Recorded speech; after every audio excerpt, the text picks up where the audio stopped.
Vamos a detenernos ahora en la cuestión de las hipótesis, ¿no? En un proyecto de investigación científica. En primer lugar, la determinación de las hipótesis es un proceso que yo diría comienza prácticamente desde que se está eligiendo el tema, ¿no?, de investigación, ¿no?, desde que se precisa el objeto de análisis, ¿no? Y porque es difícil incluso ir elaborando el estado del arte, el marco histórico, el marco conceptual y la formulación del problema, que no es simplemente una pregunta, y mucho menos una pregunta abierta, ¿no? De cómo se puede resolver esto. No, no, no. Habrá esta solución por aquí, esta otra o esta otra, así distintas alternativas, ¿no?, de soluciones a un problema. Esas son las distintas hipótesis, ¿no? Porque hipótesis en su etimología quiere decir algo que está debajo y que sustenta una tesis. Thesen quiere decir lo que se sustenta por sí mismo, ¿no?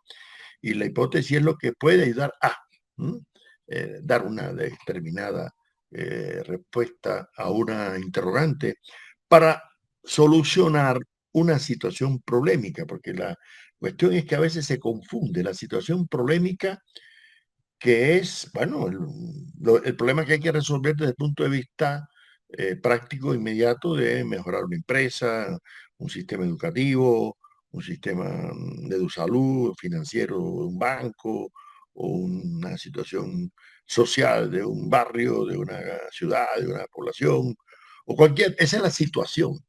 Pero el problema es cuáles son las posibilidades de resolverlo, mediante qué vías se puede resolver. Esas son las distintas alternativas de solución, ¿no? Y si no hay distintas alternativas, y si no se valoran ventajas y desventajas que puedan tener, y ahí está la capacidad imaginativa del investigador, de decir, bueno, yo creo que esta puede ser la más adecuada propuesta de solución. Ah, bueno. Entonces, en ese caso, esa es la hipótesis, ¿no?, más importante. Pero, lógicamente, eso no se puede hacer si anteriormente no ha habido una adecuada formulación de la situación problemática. ¿A partir de qué? Del marco histórico, del estudio particular que se hizo, ¿no?, de la situación, en este caso, especial, ¿no? Y por eso, las hipótesis que se pueden definir de muchas formas, si es un postulado, si es una suposición, si es una conjetura, porque la hipótesis es una especie de conjetura, ¿no? Y no simplemente el fundamento, es una especie de apuesta. Yo diría que es una apuesta, ¿no? Uno se la juega a decir, yo creo que esta, ¿no?, puede ser, ¿no?, la, la solución, ¿no? Y entonces, yo he manejado muchos proyectos de investigación, no solamente personales, sino eh, grupales, ¿no? Por ejemplo, el que manejé sobre el tema del positivismo en América Latina con un grupo de profesores de la Universidad de La Habana, de la Universidad Central Marta Abreu de las Villas en Santa Clara, ¿no? Y recuerdo que en aquellos análisis que hicimos en los años 80, que se publicaron parcialmente, y luego ya surgirían después en el libro nuestro de positivismo, ¿no?, y antipositivismo en América Latina, había varias hipótesis, y una de ellas era, bueno, si el positivismo en América Latina era una simple copia mimética, ¿no?, del positivismo francés, de Comte, o el inglés de Spencer, ¿no? O si era algo totalmente distinto, ¿no? Como ya existía incluso criterios acá en América por algunos filósofos como Alejandro Korn, que había un positivismo vernáculo, quiere decir anteriores a el conocimiento que se tuvo de la influencia europea del positivismo en América. Y algunos autores, por ejemplo, en el caso de Cuba, Manuel Sanguilí, cuando hace un análisis de José de la Luz y Caballero, es el pensador cubano que estudió en Alemania, con Hegel y demás, decía que ya era un positivista necesariamente, y no sin conocer. O aquí en Colombia, Rafael Núñez decía que él había elaborado sus textos de sociología sin haber leído a Comte. O sea, que había argumentos, vamos a decir, para fundamentar que hubiera un positivismo vernáculo, quiere decir que hubiera surgido en América y con independencia de que allá en Francia hubiera surgido y sin conexión ninguna. Esa era otra hipótesis, ¿no? Hasta que la hipótesis creo que más apropiada era decir que no, que si bien había condiciones acá de un conocimiento ilustrado en América Latina, con un culto a la ciencia, con ya una crítica a la escolástica, con una crítica a los postulados de la Iglesia Católica, con un impulso al desarrollo de la tecnología, sobre todo después de los procesos independentistas. Sin embargo, la llegada de ideas de corte positivista europeo, por supuesto, en el caso de Comte y Spencer, no de manera similar, porque las de Comte resultaban más conservadoras y fueron más apropiadas para regímenes un poco dictatoriales, como el caso, por ejemplo, de Porfirio Díaz, ¿no? En México, o tenía una visión un poco hasta medio religiosa, ¿no? Y por eso se implantó más en Brasil o en Chile, pero el positivismo más liberal de corte spenceriano tendría más influencia en Argentina, en Cuba, en Perú, ¿no? En varios otros países. Y además llegamos, o por lo menos yo propuse la conclusión de que sí, había un positivismo, pero un positivismo sui generis. ¿Por qué sui generis? Porque no se adaptaba a todas las características propias del positivismo. Tenía elementos empiristas y elementos de hiperbolización de la ciencia, pero no aceptaba el fin o la muerte, ¿no? De la filosofía. Y esa fue una de las hipótesis, ¿no? que manejamos. O sea, distintas alternativas de solución a una misma pregunta, en este caso, ¿no? Que es la que se hace si realmente el positivismo fue endógeno aquí en América Latina o fue mimético, ¿no? ¿No? Si fue original totalmente o fue auténtico, y llegamos a la conclusión que fue auténtico. Auténtico quiere decir que se correspondía con las necesidades que tenía América Latina, ¿no? En la segunda mitad del siglo XIX, en las exigencias por el desarrollo industrial, tecnológico, educativo, ¿no? Social, de mejoramiento, etcétera. Y era una filosofía válida, ¿no? Para el contexto latinoamericano. Esa es una hipótesis, por ejemplo, ¿no?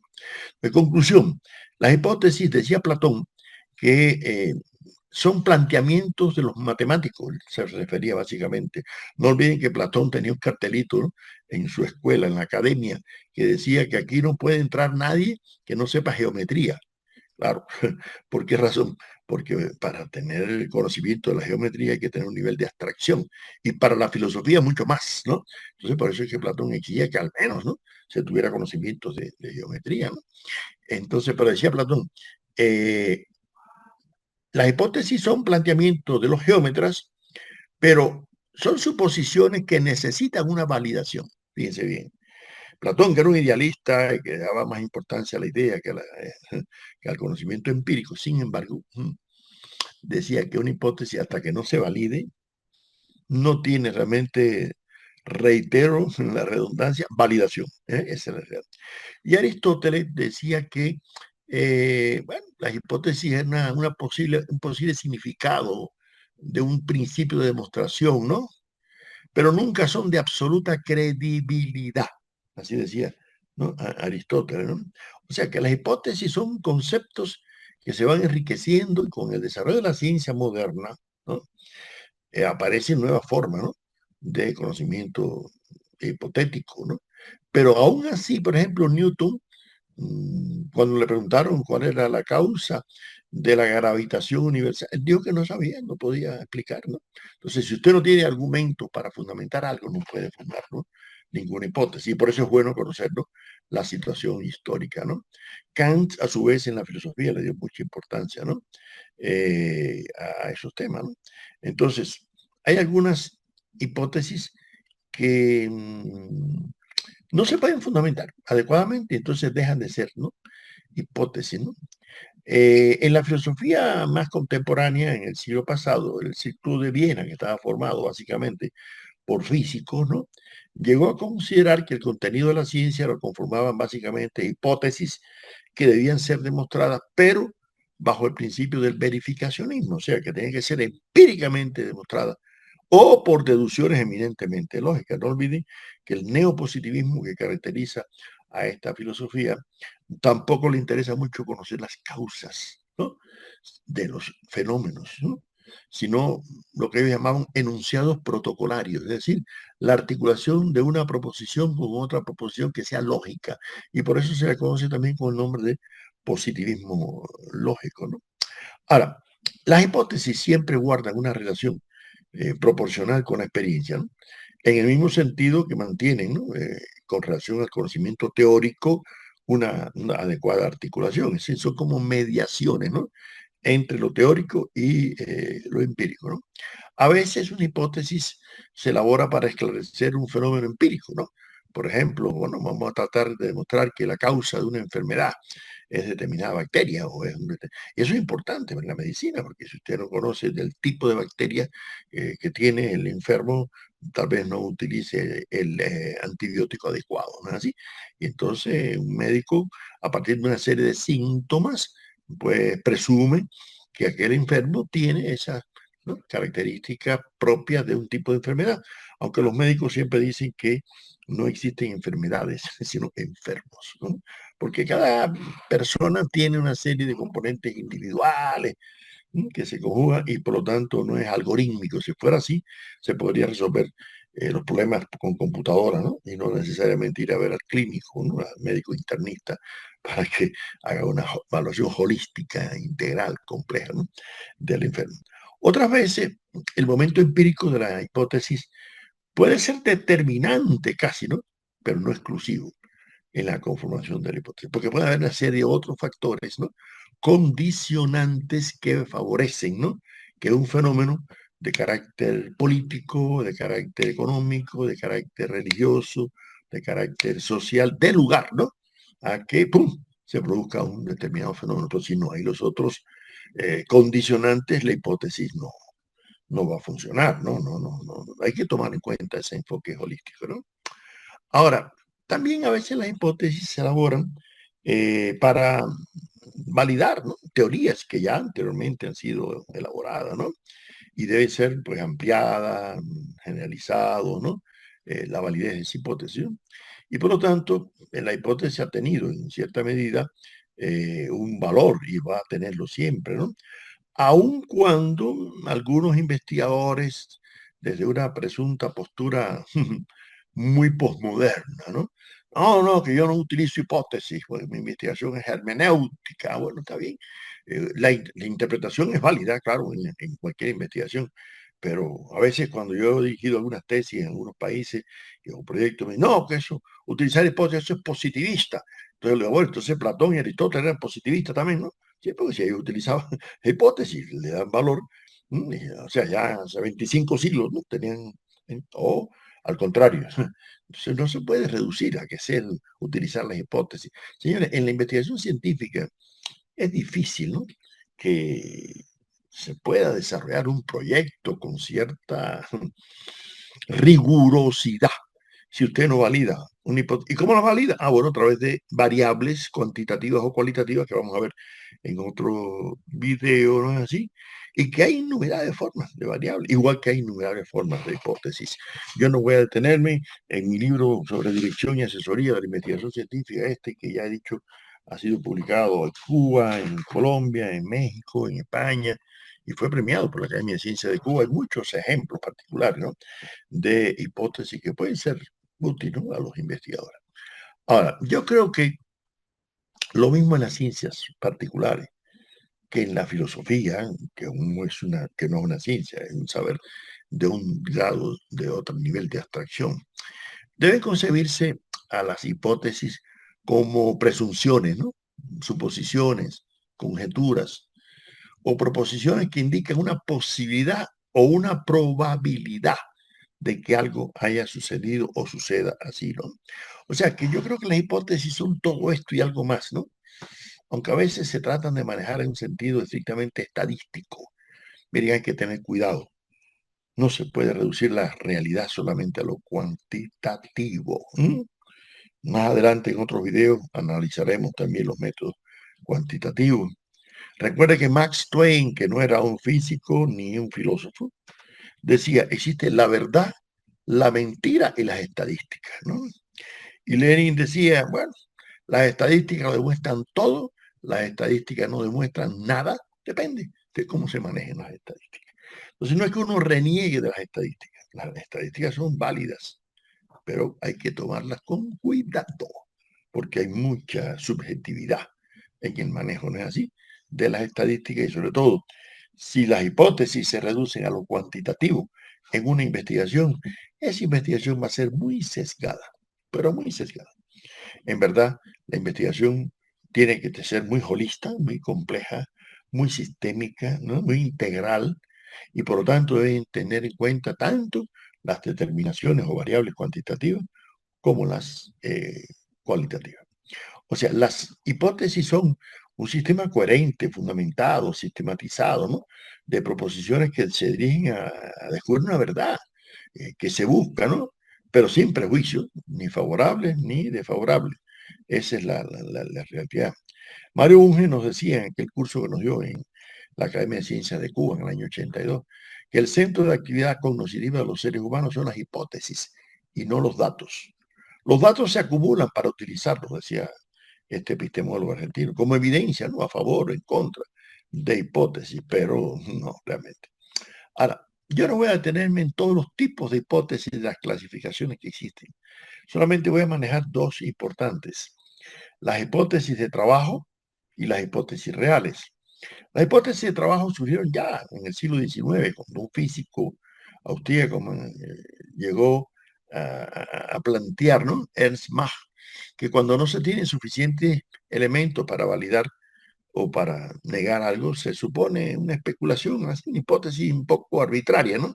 Y eso se convierte en hipótesis de trabajo hasta que no se demuestre lo contrario o hasta que haya elementos para convertirla en hipótesis real, ¿no?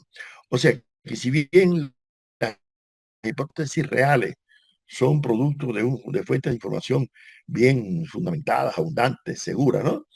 Y contar con elementos teóricos, empíricos, lo suficientemente, ¿no? Argumentados para darle una validez. Pero en el caso de la hipótesis de trabajo no es así. Ellas cumplen un papel complementario de indudable, ¿no? Utilidad, ¿no? Primero, posibilitan el planteamiento de una solución ordenada, ¿no? De la información y de propuestas, ¿no? De solución. Y por lo tanto, este tipo de hipótesis es una de las primeras suposiciones que se hacen en la investigación científica, ¿no? Lo mejor es que la hipótesis de trabajo se convierta, ¿no? En una hipótesis real, ¿no? Yo creo que las hipótesis constituyen elementos, intentos, vamos a decir, de respuesta, ¿no? A dar solución a los problemas científicos, y son una especie de pronóstico, ¿no? De relación entre una variable independiente y una variable dependiente que también existe en la realidad, ¿no? Independencia de esas variables que vamos a ver ahora en otro video, ya son unidades de observación, personas, grupos, cualidades, objetos, actividades, países, instituciones, en fin, los rasgos que hacen la determinación de las características, ¿no? De un fenómeno, es que entonces es posible, ¿no? Realmente llegar a una conclusión de que si se validan o no son suficientemente validables las hipótesis. Hay muchos tipos de hipótesis, según Guillermo Briones, este epistemólogo chileno, por ejemplo, que tiene magníficos estudios sobre temas de metodología de investigación. En el caso de la educación, sobre todo, hipótesis descriptivas, causales, singulares, universales, en fin. Pero lo importante no es esa tanta descripción. Lo importante es tomar en cuenta que realmente, señores, sin hipótesis, se puede dar vueltas a una solución posible y no llegar a orientar adecuadamente el trabajo eh, hacia una respuesta válida de solución del problema. Y hay que recordar que hay que siempre en el levantamiento del estado del arte tomar en consideración aquellas experiencias de otros investigadores en otros proyectos análogos, nunca idénticos, semejantes, parecidos, y hay que ver qué métodos utilizaron, qué variables utilizaron, qué hipótesis utilizaron. Tal vez pueden ser algunas de validez para el nuevo objeto de investigación, un nuevo tema. Pero recuerden que siempre el nuevo proyecto que nosotros vamos a desarrollar es un tema muy específico, muy particular y que va a requerir de nuestra creatividad, ¿no? Como investigadores para llegar a una adecuada solución del problema metodológico.